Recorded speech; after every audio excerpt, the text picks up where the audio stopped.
Oh, what is up, Straight Talk Society? This is your host, Trevor, and I'm back with another episode of Five Count. Hey, normally this is my top five takeaways from Raw or SmackDown, but tonight I am doing something very special, and I'll be doing a couple of more of these in the weeks to come. We just finished what was a historical WrestleMania, and I just decided, you know what? What's your five favorite WrestleMania? So tonight's episode of Five Count is just that. My top five WrestleManias of all time. Now, you guys got to understand, I have been watching wrestling for almost 40 years. I have watched every single WrestleMania multiple times over. I am a real wrestling fan. And just real quick, I think WrestleMania is all about the spectacle because for the most parts, WrestleMania suck. You'll have these big bloated cards, and then they'll have one or two matches on it. WrestleMania 7 comes to mind. Huge card, terrible, terrible event. The best match on that entire show was Macho Man versus Ultimate Warrior in the retirement match, which is probably one of my top five WrestleMania matches of all time. You got WrestleMania 6. The best match on that card was Ultimate Warrior versus Hulk Hogan. Like WrestleMania is just about the spectacle. WrestleMania 3, very terrible. Like we romanticize all these old shows, but when you go back and watch them, you're like, holy crap, those suck. To me, WrestleMania didn't start getting good until like the late 2000s when you really start getting the work rate. And so here I am. I am now going to give you my top five WrestleManias out of the 40 that they've had. I am going to give you my top five.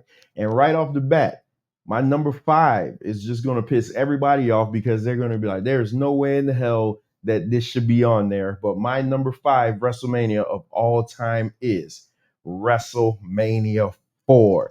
Listen, I am a sucker for tournaments. And I remember this show like it was yesterday. This was the Macho Man Randy Savage show. This show literally was designed to get Macho Man over as the WWF champion. And I thought it was fantastic. So they had this 14-man tournament. Most of the matches either ended in duds, they weren't really good, but it wasn't like the way they got Macho Man over with from the different robe changes to the from the different costume designs. Elizabeth came out with a different dress on every time. Macho Man was the only person in the whole tournament that actually had to wrestle all his matches to get to the final, and it just made for the crown and achievement. And it was the time when you got the Hogan Andre rematch, which was a big cluster because all they did, I think it ended in like a double DQ or something like that, or it and both men were ejected, so they couldn't advance because what they didn't want to do is get Hulk Hogan in the finals and take away from the Macho Man's victory.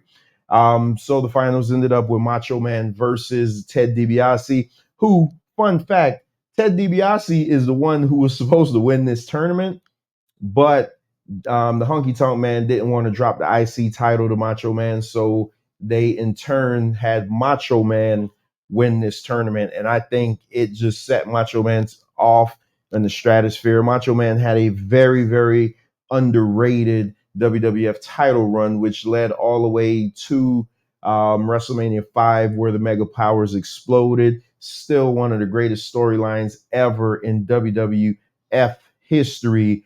WrestleMania 4 sits atop my list at the top five position for all time favorite WrestleManias. And no, I'm not trolling you. I love that show. I love tournaments. They're bringing back King of the Ring, and I just love tournaments because it just, if you get a 14-man one night single elimination tournament, hey, sign me up for it. But my number four WrestleMania of all time. This is number four out of the 40 WrestleManias. This is number four on my list. And number four goes to WrestleMania 30. Oh my goodness. WrestleMania 30 was the first WrestleMania that we got for free. WrestleMania 30 happened at the launch of the WWE Network in 2013. So it was the one that, oh, you get WrestleMania for free. Hey, I purchased the WWE Network from the day it came out. I think it's the greatest deal in wrestling history. You get the entire WWE library for $9.99. I just thought it was the greatest thing ever. And I thought that this WrestleMania really, really delivered. And let's get to the opening match. I mean, my goodness, you had Triple H versus Daniel Bryan, and the story was simple. Daniel Bryan wins. He gets to advance to the triple. He makes it a triple threat in the main event against Batista versus Randy Orton. Everybody knows this is around the time when the Yes Movement happened, where it was supposed to be Daniel Bryan and Sheamus at this event, but the CM Punk walked out, and hey, plans changed, pal. And Triple H was the final roadblock, and Daniel Bryan and Triple H ended up having what was one of the best opening matches in WrestleMania history. I mean, you could put it right up there with Owen Hart and Bret Hart, but this is absolutely top 5 opening matches in WrestleMania history. I thought that this was just fantastic. Then who could forget in what was one of the most bonehead moves in WWE history? Look out, I am going to be doing a top 5 blunders video also.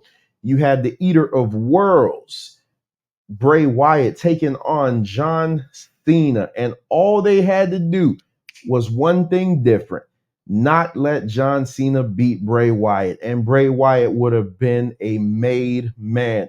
Bray Wyatt had the crowd. Bray Wyatt had the spooky entrance. Bray Wyatt had the Wyatt family.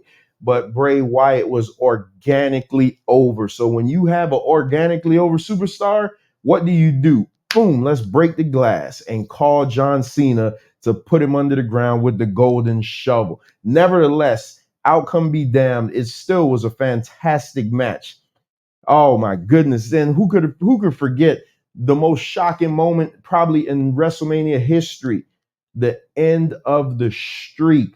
I remember Bones was at my house this night watching this, and when it happened, because the match sucked. Brock Lesnar versus Undertaker was not a good match. Come to find out, Undertaker was concussed halfway through the match. So that probably plays into it. And when it happened, we kind of weren't, both of us were talking about something, we kind of weren't paying attention. And then when the 3 count happened, we both looked at each other like, what the hell just happened? Like, did the referee mess up? And then when they changed the graphic to 21-1, we just looked at each other dumbfounded. If I'm not mistaken, I think Bones just got up and left. If I'm not mistaken, he'll correct me if I'm wrong, but this was probably the most shocking moment ever in, if not WrestleMania history, certainly WWE history. But this all took place at WrestleMania 30. And the thing about this WrestleMania 30 that I really, really enjoyed, the celebrity. There was no celebrity interference like there normally is. You know, WWE is big on their celebrities. They always want to have their rappers. They always want to have their stars. This one didn't have it. It opened up with the fantastic montage with the 3 icons in the ring. You had Rock, you had Hogan, and you had Stone Cold Steve Austin. Just tremendous. That's when Hulk Hogan said that they were in the Superdome and the crowd booed him. Fantastic, fantastic stuff. Then you had the main event. The culmination of the Yes Movement. Daniel Bryan, all taped up, taking on Batista and Randy Orton for the WWE title. The match was really good, but this was a match that suffered from what happened in the Undertaker Brock Lesnar match. They ended up eventually getting the crowd back, but nevertheless, it doesn't take away from the moment. I just thought this was such an awesome WrestleMania, as this is your closing shot as the guy that nobody ever thought, the guy that was fired, the guy that they made fun of and told him that he looked like a goat, the guy that beat John Cena and they took the belt from him like 10 seconds later, is standing there with the WWE title, closing WrestleMania. I thought WrestleMania 30 was fantastic. So my number 3 WrestleMania, top WrestleMania of all time, goes to WrestleMania 17. Now, some of you are going to be like, oh my God, Trevor, why is this so low on your list? WrestleMania 17 is the greatest of all time. Yeah, that's what they say. That's what they say. But I think my picks ahead of that are a little bit better. WrestleMania 17, nevertheless, was a tremendous show. It was awesome. It was a very, very awesome show. You had the gimmick battle royal in there, which I just thought was fantastic to see the old favorites, man. Sergeant Slaughter, Hillbilly Jim, Kamala, Nikita Koloff. You had the Freebird, you had Michael P.S. Hayes in there, you had Tugboat, you had the Gobbledygooker, you had Earthquake. I mean, it was fantastic. Like it literally, I think Brother Love was even in there. I mean, it was just a fun match. Didn't non-offensive. The old school fans like myself loved it to see all your old childhood heroes coming back for a final payday. Hey, what's wrong with them getting a payday? I thought that was fantastic. Then you had the match in the trilogy that they rarely talk about, Undertaker versus Triple H. This is a match that they don't talk about. But nevertheless, this match was fantastic, man. You had Big Evil Undertaker. This wasn't the Dead Man Undertaker. This is when he came back with the Big Evil gimmick. And he took on Triple H, and they had a fantastic match, man. This was Triple H and Undertaker had some classics in their WrestleMania trilogy. You had the barn burner, to steal a word from Jim Ross. You had the barn burner at WrestleMania 27, where Triple H basically brutalized Undertaker. Then for them to come back with the end of era match at WrestleMania 28, which I thought was just fantastic. That is a match that match I actually cried real tears for at the end of that match. That match was so great. But the first one took place at WrestleMania 17. Then, I mean, who could forget we had tables, ladders, and chairs. You had the Hardys, you had the Dudleys, and you had Edge and Christian. In this match is the reason why you have the Young Bucks. This is the reason why you have all these teams like the Acclaimed and all these teams that are doing all these crazy high risk maneuvers. It's because of this match. This match was, if you wanted your car crash, if you wanted your plunder match, this was the match for you. And this took place at WrestleMania 17. And who could forget the iconic shot of Jeff Hardy hanging on to the ropes, being speared out of midair by Edge? Tremendous, tremendous shot that nobody will ever forget. Then, oh my goodness, I forgot this one was on there, but you have Vince McMahon taking on Shane McMahon. WrestleMania 17 was right after the WCW purchase. So you had Shane as the leader of WCW taking on Vince. You had Linda in her comatose state. Listen, say what you want about Vince McMahon. We know he's a douchebag. He's a piece of shit. But nevertheless, he will put himself out for his company. He will take whatever. I think Shane hit him with a coast to coast, holding the trash can. This was an awesome match, man. It was great. And then you had the main event. You had Rock versus Stone Cold Steve Austin. Part 2. Yeah, this was part 2 in their WrestleMania trilogy. The Rock came in as the champion. Let's not forget about that awesome, awesome sit down interview that Jim Ross did with them. And then they put the My Way music over this. Man, this feud was epic, especially in that Attitude Era. This was the feud of feuds. Like nothing was hotter than this. You had Stone Cold Steve Austin versus The Rock, and they just beat the hell out of one another. Rock using the stunner, Austin using the rock bottom, and then at the end you had hell froze over as Vincent Kennedy McMahon came in and helped Stone Cold Steve Austin to brutalize The Rock with chair shot after chair shot after chair shot. I remember Jim Ross on commentary losing his mind. Like, oh my God, like what's going on? What's going on? What's going on? Why is he doing this? What's gotten into Austin? What's gotten into Austin?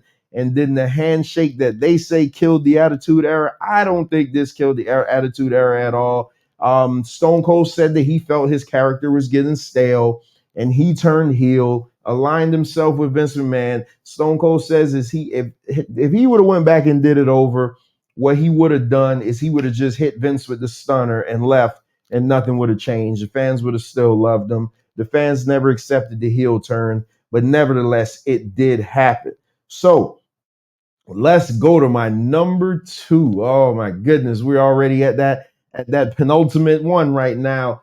My number two favorite WrestleMania of all time. Well, Trevor, they say WrestleMania 17 is the greatest WrestleMania of all time. There can't be two better. There can't be two better. Well, I beg to differ because at the number two spot is none other than WrestleMania 19. From top to bottom, I think this was the most complete WrestleMania that I have seen up until night two, probably of WrestleMania 40. This WrestleMania was tremendous. I mean, what could I say about this?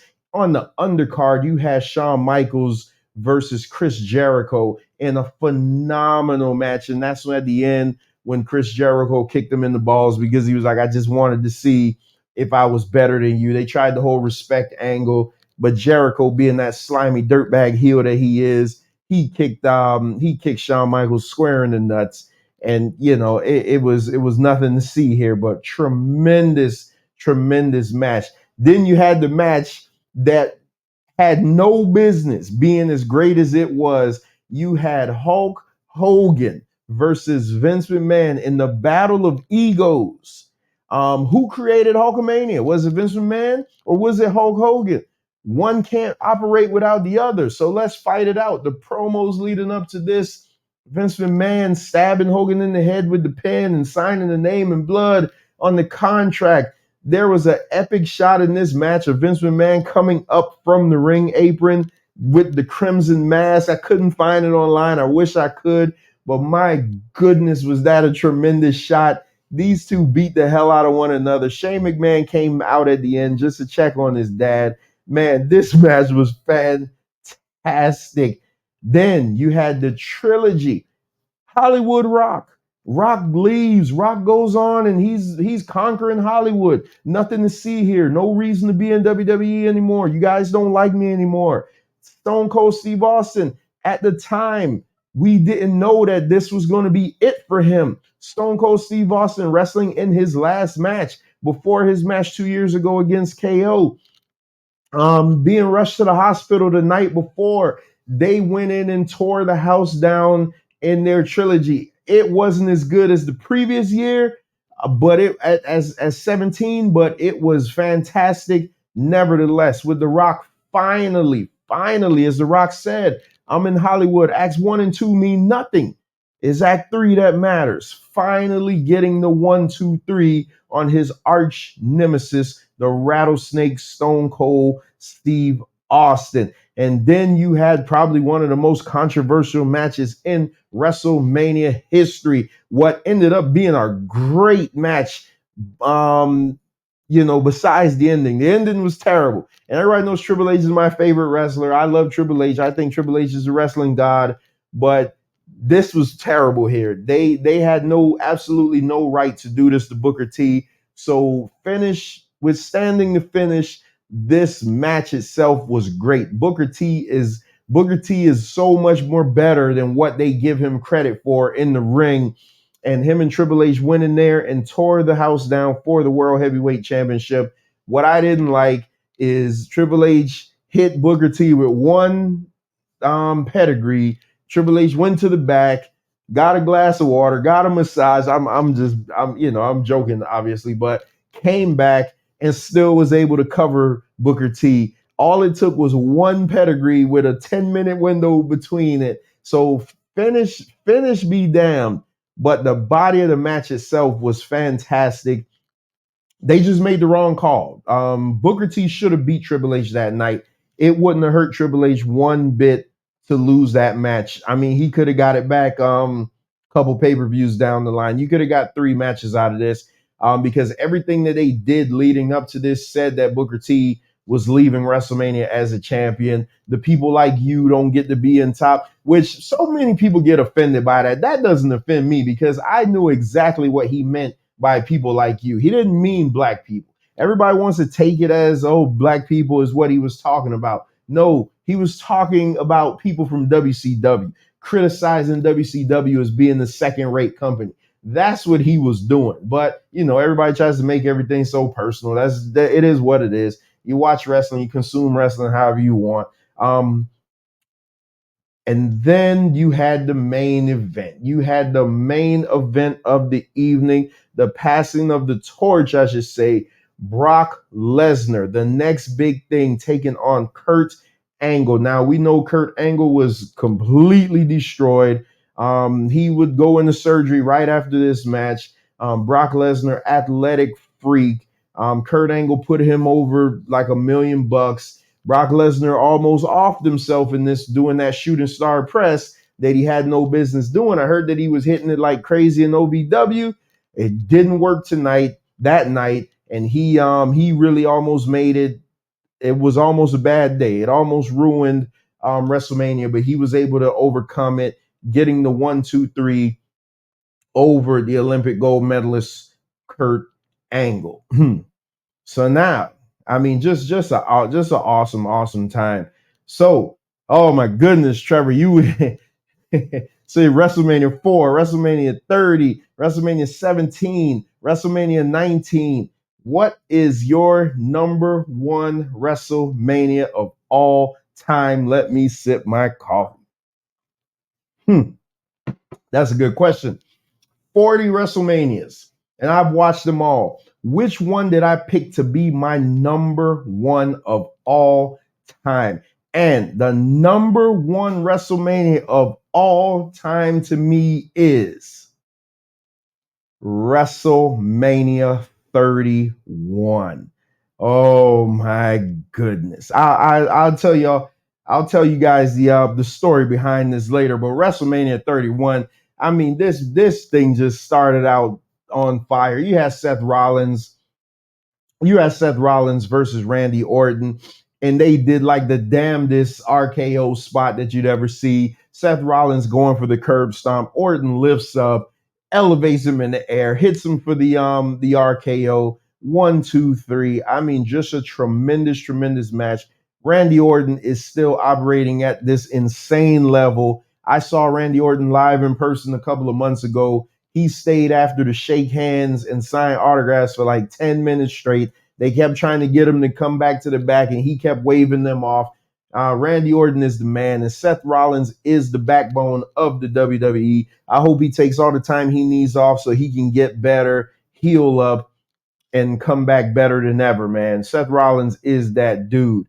Then you had a you had a 1, 2, 3, you had a seven pack challenge, I guess, ladder match for the Intercontinental Championship. I think at the time Luke Harper was the Intercontinental Champion. Could have been Luke Harper or Dolph Ziggler. I don't remember that.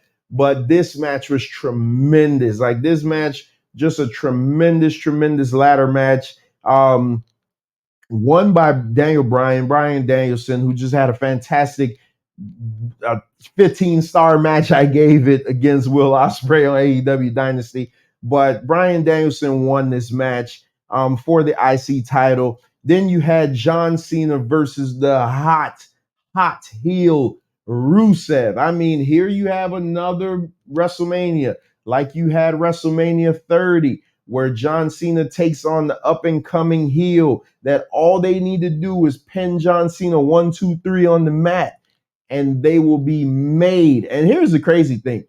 He beat John Cena after this, and it was just like Bray Wyatt. Bray Wyatt beat John Cena after the fact, but they couldn't let him beat him on the grandest stage. Nevertheless, this match was tremendous. You had Rusev taking on the Golden Shovel himself at the time. 'Cause I love John Cena. I don't got really nothing bad about John Cena, but at the time, he just was not letting these younger talents get over. Rusev coming out in the tank with Lana holding the United States title. Just fantastic, man. So again, another one, finish be damned. The body of the match itself was great. Then you had the another match that's symbolic passing of the torch. You had the Undertaker taking on Bray Wyatt. The entrances weren't as grand as you would think because they were over in San Fran. So I want to say it was like a 4 hour difference. So it was still broad daylight when they came out.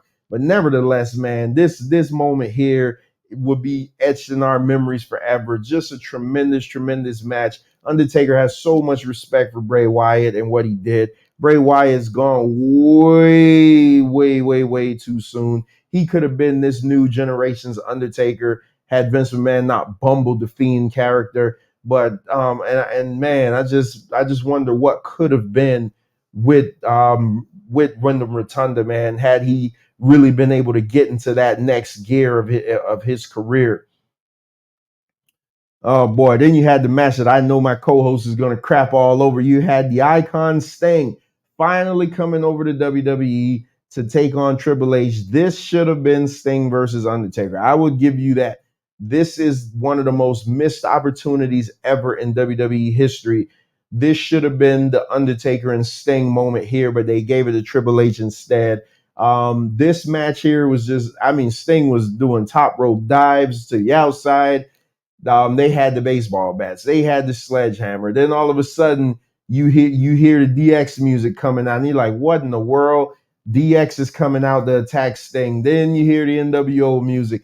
Oh, the NWO comes out to save Sting. They're turning it into WCW versus WWF all over again. I just thought this match was fun. I know the elitists would be like, "Oh God, Sting should have won. Sting should have won. Sting didn't get to beat Triple H." Hey, I bet Sting's bank account enjoyed this match. I bet Sting performing in front of all these people at a WrestleMania moment was good with him. I know we're elitist. Sometimes you just like, "Oh God, you should have just, Triple H beating Booker T, that shouldn't have happened. Triple H beating Sting, in the grand scheme of things, it doesn't matter. Both part-time wrestlers, so what?" I enjoyed the match. I thought it was really fun to see Sting in a WWE ring. I thought it was just really fun. Then you had the main event. So this is a tale of two tapes. Brock Lesnar taking on Roman Reigns, who at this point, Vince McMahon was trying everything he could do to get Roman Reigns over. This is the match that they told Roman Reigns he was going to win that title. His dad was there. Everybody was there to see his crowning moment. This is the match that Brock Lesnar just basically brutalized him, almost like he did John Cena. Not as bad, but he beat him up really good. I want to say about 7 or 8 German suplexes. Hey, you've seen one Brock Lesnar match, you've seen them all later in his career.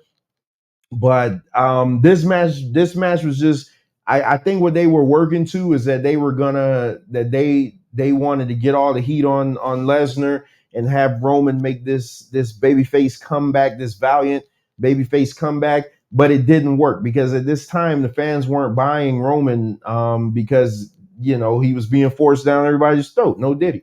So it's just, I mean, it is what it is. Then both men are down, and all of a sudden you hear Seth Rollins music. Seth Rollins, who you saw earlier in the night lose to Randy Orton, has now cashed in Money in the Bank at WrestleMania in the main event, and he has now made this match a triple threat match. And Seth Rollins leaves WrestleMania 31 as the new WWE champion. And all I could say was bravo. That was fantastic. I loved it. WrestleMania 31 is my favorite WrestleMania of all time. And here is the reason why. WrestleMania 31 happened 2 days after the birth of my daughter.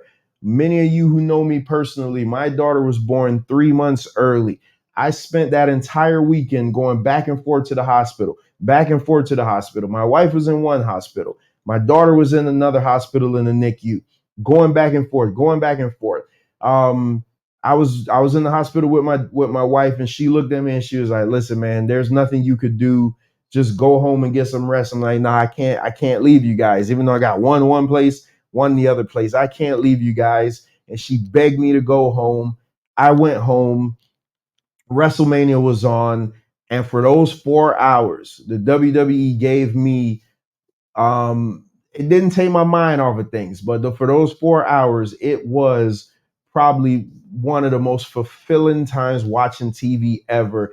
The WWE put on a show for me that night just to kind of take my mind off of things, and that is why they call me a WWE shill. They call me whatever you want to call me, but when I needed them the most, they were able to entertain me and help ease my mind just for a little bit. Momentarily, they were able to take my mind off of everything that I was dealing with. And that is why WrestleMania 31 will forever be my favorite WrestleMania of all time. And those are my 5 greatest WrestleManias.